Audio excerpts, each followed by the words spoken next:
බැංගිරිය රත්නපුර දැනට භාවිතාවන මාර්ගය මන්තීරු දෙකට පුළුල් කරන්නත් අපේ රජය සියල්ල සැලසුම් කරලා තියෙනවා.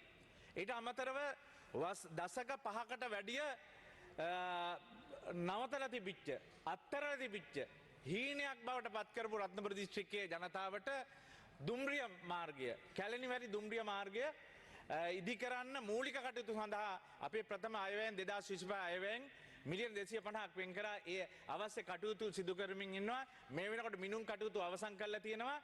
එය ඉතා ඉක්මනින් ලබන වසරේ ආරම්භ කරනවා රුවන්පුර කැලණිවැලි දුම්රිය මාර්ගය.